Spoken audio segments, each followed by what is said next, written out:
Minggu lalu kita sudah bahas pentingnya forex untuk dunia. Kali ini kita bahas bisa nggak sih cari cuan dari forex? Karena kan minggu lalu kita cuma bahas forex ya.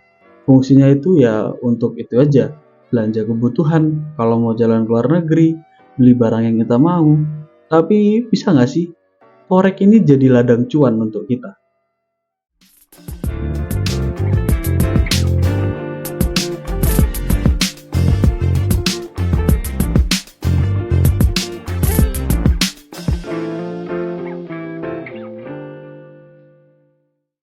Dan video sebelumnya kan kami belum bahas nih, macam-macam forex itu ada apa aja. Jadi forex ini tuh ada 3 macam. Yang pertama spot forex atau biasa disebut pasar spot, adalah pertukaran mata uang langsung di bursa saat ini. Ya itu contohnya kayak kalian tukerin uang langsung ke money changer. Ya udah kayak nukerin uang biasa, dolar ke rupiah atau rupiah ke euro seperti itu. Dan macam yang kedua ada forward forex market. Forward forex market ini melibatkan kesepakatan antara pembeli dan penjual untuk nukerin mata uang dengan harga yang disepakati pada tanggal yang ditentukan di masa depan. Dan model yang terakhir itu ada future forex market. Nah, ini nih biasanya digunain dalam trading atau yang bisa dibilang pasar berjangka ya.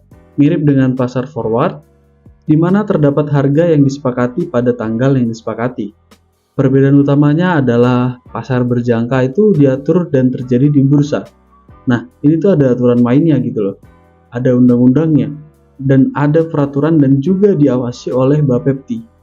Dan sekedar info, Bapepti ini ibarat seperti OJK ya, mungkin kalau di perbankan atau di simpan pinjam begitu. Dan future ini di Indonesia lagi banyak-banyaknya nih peminatnya. Dan kalian tuh bisa buka posisi gitu. Posisinya itu ada 2, long dan short. Di Indonesia ini kebanyakan trader itu pakai futures. Soalnya yang pertama bisa dibilang lebih high reward gitu ya. Dan lebih terstruktur juga nih. Ada aturan main yang jelas. Dan lebih aman juga meskipun kalau kalian mainnya sembrono gitu ya. Ya bisa juga jadi high risk. Nah, ini nih makanya banyak orang Indonesia itu tuh bilang kayak, wah forex itu judi bla bla bla gitu ya. Yang enggak juga sih, karena ya ini tuh bukan judi. Kalau ini judi ya nggak bakal gitu loh legal di Indonesia. Dan menariknya di future itu nanti akan ada leverage. Jadi kalian tuh nggak perlu punya duit yang sebegitu banyaknya, dan nggak perlu juga serah terima duit fisiknya juga. Dan ya kalian bisa dapat untung ataupun bisa juga rugi ya gitu. Nah mungkin sekarang kalian nanya-nanya ya, emang ada yang kaya dari forex? Ya ada lah, banyak banget. Dan mungkin sebagian besar dari mereka ini nggak mempublikasikan dirinya. Dan mungkin di Indonesia banyak juga yang rugi, sehingga yang kalian dengar itu ya orang-orang yang teriak-teriak forex itu haram, forex itu judi dan lain-lain. Itu tuh sebenarnya mungkin loh ya. Mungkin itu pemain-pemain forex future yang rugi gitu. Dan kalau kalian baca-baca di internet gitu ya, kalian akan membaca orang-orang ini yang dijuluki trader forex terkaya. Yang pertama ada Bruce Kovner. Bruce Kovner adalah salah satu trader forex terkaya di dunia yang terkenal karena kesuksesannya dalam berdagang di pasar forex dengan kekayaan sekitar 6,5 miliar US dollar pada tahun 2022. Dan beliau ini dijuluki dengan market wizard. Yang kedua ada juga Paul Tudor Jones. Jones dikenal sebagai salah satu trader tersukses sekaligus trader forex terkaya di dunia dengan kekayaan diperkirakan mencapai 7,3 miliar US dollar pada tahun 2022. Salah satu pencapaian trading yang paling terkenal dari beliau adalah ketika dia berhasil memprediksi dan memanfaatkan terjadinya crash pasar saham pada tahun 1987, hingga beliau ini memperoleh keuntungan sebesar 100 juta US dollar dalam waktu yang sangat singkat. Yang ketiga ada George Soros. George Soros ini merupakan pendiri dari perusahaan Soros Fund Management, sebuah perusahaan investasi swasta yang berfokus pada perdagangan forex, saham, dan komoditas. Soros menjadi sangat terkenal pada tahun 1992 ketika dia memprediksi keruntuhan pound sterling Inggris dan memperoleh keuntungan besar dari spekulasi tersebut. Soros berhasil memperoleh keuntungan lebih dari 1 miliar US dollar dalam satu hari. Dan Soros juga terkenal dengan konsep reflexivity atau reflexivity. Ya, terima kasih Google.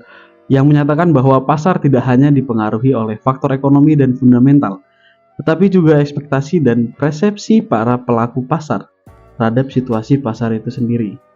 Dan kekayaan bersih beliau ini diperkirakan mencapai 8,4 miliar US dollar hingga membuatnya sebagai salah satu trader forex terkaya di dunia. Dan kalau kalian ingin menjadi trader forex juga seperti mereka bertiga, yang pertama tentukan tujuan trade-mu. Ini adalah step pertama yang harus kalian identifikasi terlebih dahulu. Kalian itu mau mulai trading tujuannya untuk apa sih? Dan secara garis besar, ada dua tujuan dalam trading. Yang pertama adalah untuk growing portofolio kita. Dan yang kedua adalah untuk belajar dan mengenal industri trading. Tujuan yang pertama itu biasanya untuk para trader yang sudah berpengalaman. Sedangkan tujuan yang kedua disarankan untuk para pemula, mengenal mekanisme trading dan industri trading terlebih dahulu, sebelum nantinya menggunakan modal yang lebih besar. Tentu saja di tahap awal ini, profit itu bukan menjadi tujuan utama kita sebagai seorang pemula. Secara data, menunjukkan bahwa hampir 95% trader yang pemula ya terutama, mengalami kerugian di awal. Kalau dapat profit di awal itu ya kita anggap aja bonus gitu. Jadi di sini poinnya adalah understanding the mechanism of the market. Dan untuk lebih mengenal produk-produk yang kita trade, misalnya kalau di saham itu kan kita bisa mempelajari ciri-ciri saham blue chip dan second liner atau third liner. Dan kalau di future ini ada indeks, forex, dan metal. Kalian juga bisa mencoba trading aplikasi bawaan dari broker, biasanya sih ya Meta 4 atau Meta 5. Dan tools-tools yang di dalamnya itu kalian harus belajar gitu. Bagaimana kalian buy, sell, dan juga kalian harus belajar untuk cara pasang stop loss, pasang take profit, pasang buy limit, sell limit, atau apapun itu. Buat yang masih belum paham tentang ini, komen aja di bawah dan nanti kami akan buatkan video edukasinya. Kedua, pilih instrumen tradingmu. Setelah menentukan tujuan di awal, langkah selanjutnya yang harus kita lakukan adalah memilih instrumen trading. Buat kamu yang mungkin belum familiar dengan trading, ada banyak nih instrumen yang bisa kita tradingkan. 3 yang populer adalah metal, forex, dan LSE. Kalau metal itu yang paling populer adalah XAU USD atau emas. Kalau forex itu biasanya ada Euro USD, ada Aussie USD, ada Pound Sterling USD, dan masih banyak lagi nih yang bisa kalian pilih dari forex. Dan yang terakhir ada LSE. Ini biasanya agak licin nih pergerakannya. Dan yang paling populer di LSE ini adalah CLR atau yang biasa disebut crude oil. Crude oil ini kadang-kadang agak bergejolak ya, naik turunnya. Yang ketiga, tentukan modal dan risiko di awal. Saran kami untuk kamu yang pemula, ingin mencoba dan belajar trading di awal, gunakanlah modal yang kamu rasa itu siap untuk hilang. Misalnya saat ini kamu masih mahasiswa, tapi udah ingin mencoba dan mengeksplor dunia trading, tapi masih terbatas nih dengan modal. Bisa mulai dengan modal di bawah 1 juta untuk mempelajari mekanisme trading instrumen, serta broker yang dipilih di awal. Tapi kalau menurut kalian 500 ribu aja nih, kalian rasa udah kayak nggak rela gitu ya, atau nggak siap untuk hilang, ya gunakanlah modal yang lebih kecil dari itu. Sekarang banyak kok broker yang bisa deposit dengan modal minimal 100 ribu juga udah bisa. Tapi kenapa sih harus modal yang siap hilang? Karena di tahap ini, sebagai pemula, terkadang masih banyak human error yang terjadi. Seperti salah satunya salah masukin lot, atau salah pencet, karena baru explore MetaTrader, atau sebagainya. Nanti setelah tahap pertama ini selesai, dan kita sudah lebih familiar, dan lebih siap untuk komit dengan trading, baru secara bertahap kita bisa naikin modal kita. Nah, mungkin beberapa dari kamu ini sudah cukup familiar ya dengan dunia trading, dan mau mulai trading dengan serius. Tapi kadang suka bingung gak sih? Untuk bisa trading dengan proper, kira-kira kita perlu modal berapa ya? Kalau kamu mau tahu berapa modal yang cocok untuk mulai trading, bisa komen di bawah. Kalau banyak yang request, nanti kita akan bahas di video yang terpisah. For your information aja, karena modal ini sangat mempengaruhi banget kesuksesan dan keseluruhan dalam trading, terutama dalam psikologi trading. Jadi komen di bawah aja ya, buat yang ingin kami bahas di video selanjutnya. Yang keempat dan terakhir menurut kami, adalah belajar di kelas trading dan praktek. Langkah terakhir ini adalah belajar. Ya, trading bukanlah suatu pekerjaan yang mudah.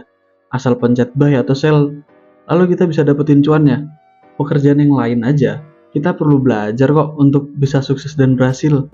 Hal ini juga sama dengan trading. Menurut kami, belajar yang paling cocok dalam trading adalah sambil praktek. Karena dalam trading, guru yang paling berjasa itu adalah pengalaman kamu sendiri. Pengalaman loss dan profit itu adalah guru di kemudian hari kamu. Jadi kamu bisa belajar sambil praktek agar mempercepat proses kamu mengerti dan mencapai kesuksesan kamu dalam trading. Terus kalau loss gimana? Ya, it's okay. Kalau kamu loss, kamu masih belajar kok. Even seorang profesional trader juga masih ngalamin loss tersebut. Tapi nggak perlu khawatir, karena modal di awal merupakan uang yang dipersiapkan dan direlakan seandainya hilang sekalipun. Tapi yang harus diingat adalah, loss itu bisa kalian minimalisir dengan adanya stop loss. Dan semoga dengan video kali ini bisa membantu kalian untuk ngedapetin profit yang kalian mau. Saya Prima dari Profesor Forex mengucapkan terima kasih dan sampai jumpa di kesempatan selanjutnya.